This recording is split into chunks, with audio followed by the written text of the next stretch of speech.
प्रिय विद्यार्थियों, मैं अनुराग झंवर एक बार फिर से आप सभी का इस एजुकेशनल यूट्यूब चैनल पे स्वागत करता हूं। पिछले वीडियो में हमने भारत में संस्थागत साख की जो संरचना है वो देखी थी कि कौन कौन से जो संस्थाएं हैं भारत में संस्थागत साख देने का कार्य करती हैं, किस प्रकार की अल्पकालीन, मध्यकालीन या दीर्घकालीन जो ऋण हैं वो किस प्रकार से साख संस्थाओं के द्वारा दिए जाते हैं। फिर भी हम देख रहे हैं कि इतना संस्थाएं होने के बावजूद भी अभी भी कुछ एरियाज ऐसे हैं जिनको पर्याप्त मात्रा में ऋण की सुविधा या उधार नहीं मिल पा रहा।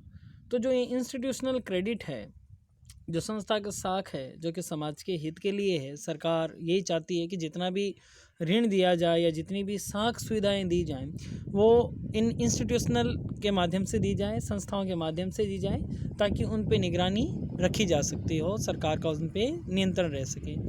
लेकिन फिर भी संस्थागत साख जो प्रदान करने वाली जो इंस्टीट्यूशंस हैं इनमें बहुत सारी खामियां हैं, जिसके कारण से ये जो संस्थागत साख है ये ढंग से जो लाभ भारती हैं उनके पास नहीं पहुंच पाती।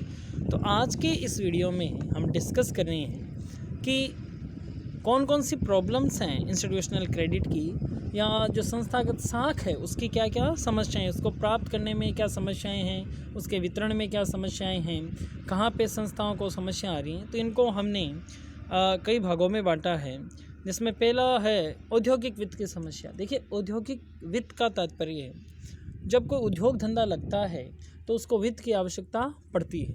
उद्योग धंधा लगाने वाले व्यक्ति के पास उतना वित्त अवेलेबल नहीं होता, उतनी राशि उसके पास अवेलेबल नहीं हो पाती, तो वो कहीं से इन जो संस्थागत जो ऋण देने वाली संस्थाएं हैं इनसे ऋण लेने के लिए प्रयास करता है। तो उसको, जिसको उद्योग लगाना है, उसको जब ऋण लेना होता है तो उसके सामने क्या क्या समस्याएं आती हैं, या जो इंडस्ट्रियल फाइनेंस को जो कॉरपोरेशन है, जो औद्योगिक वित्त प्रदान करने वाली संस्थाएं हैं, उनको किस किस प्रकार की समस्याओं का सामना करना पड़ता है।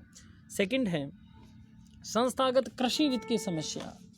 जैसा कि आप सभी जानते हैं कि भारत एक कृषि प्रधान देश है, जिससे और भारत के लगभग पहले लगभग 70% थे, फिर 60% थे, वर्तमान में 50% आबादी है वो कृषि पर आधारित है, कृषि से संबंधित व्यवसाय में संलग्न है। तो जो इतनी बड़ी आबादी का जो हिस्सा है, जो 50% व्यक्ति कृषि पर आधारित हैं, तो उनको जो कृषि के लिए जो उनको वित्त की आवश्यकता है कि भाई जो खेत हैं वहाँ पे उनको ड्रिप सिस्टम लगवाना है, ट्रैक्टर्स खरीदने हैं, उनको नलकूप खुदवाने हैं, खाद, बीज, बहुत सारी चीज़ें हैं जिनके लिए उनको ऋण की आवश्यकता पड़ती है। तो जो इंस्टीट्यूशन है जो कि एग्रीकल्चर क्रेडिट में संलग्न है, व्यवसाय में संलग्न है, उनको क्या क्या समस्याएं आती हैं। नेक्स्ट है संस्थागत वित्त की सामान्य समस्याएं। इस हेडिंग में हम जितने भी इंस्टीट्यूट हैं जो कि क्रेडिट फैसिलिटी प्रोवाइड करते हैं उनको खुद को क्या क्या समस्याओं का सामना करना पड़ता है। तो आइए हम पहला देखते हैं औद्योगिक वित्त की समस्याएं क्या है। तो देखिए, आप ये मान के चलें कि जो निवेश है वो बचत पे आधारित होता है, और ये जो वित्त प्रदान करने वाली संस्थाएं होती हैं वो क्या करती हैं, ये जनता से जमाएं स्वीकार करती हैं, या वो संस्थाएं जो जनता से जमाएं स्वीकार कर रही हैं उनसे ये ऋण लेते हैं और आगे वापस ये जो आवश्यक एरिया, जो थ्रस्ट एरिया है, उसको ये ऋण प्रोवाइड करते हैं। तो बचत की आदत में कमी, अगर हाँ बचत कम होगी। देखिए, भारत में जो अधिकांश जनता है वो अभी भी गरीबी रेखा के नीचे अपना जीवन व्यतीत कर रही है, तो उसके खर्चे इतने हो जाते हैं कि उनके पास सेविंग्स है वो कम रह जाती है, और सेविंग कम होने के कारण से जो फंड अवेलेबिलिटी होती है इंस्टीट्यूट के पास वो कम हो जाती है। सेकंड है नगद राशि रखने की अधिक प्रवृत्ति।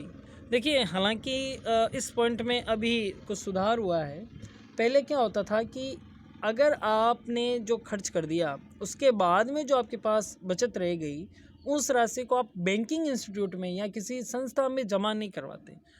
वहाँ जमा नहीं करवाने से वो जो पैसा है, जो आपकी बचत है, वो आपके पास ही रह जाती है, और आपके पास रहने से वो जो पैसा है जो थ्रस्ट एरिया में जिन एरियाज़ को रिक्वायर्ड है वहाँ पे वो मुद्रा नहीं पहुँच पाती, वहाँ वो पैसा नहीं पहुँच पाता।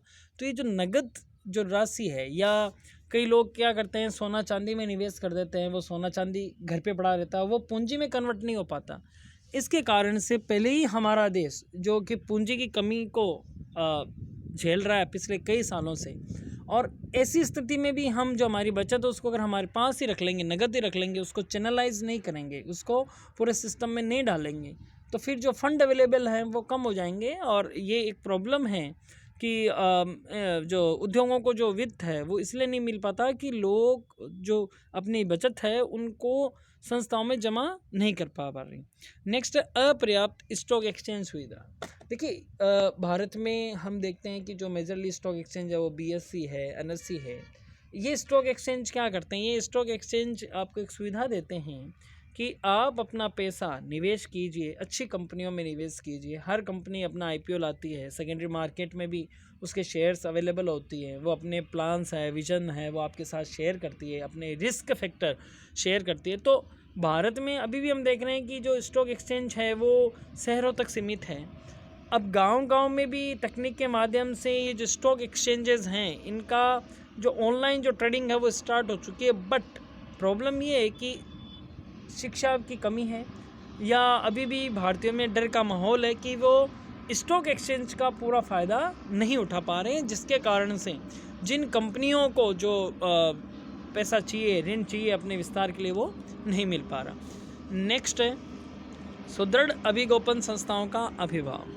देखिए अंडरराइटिंग या अभिगोपन उसे कहते हैं कि जब कोई भी कंपनी नए सिरे से अपने शेयर जब बाज़ार में जारी करती है, शेयर किस लिए जारी करती है, धन को जुटाने के लिए, ताकि अपनी विकास की जो उनकी जो प्रोजेक्ट्स हैं वो उनके लिए जो मनी है वो अर्जित की जा सके ताकि वो प्रोजेक्ट चलें।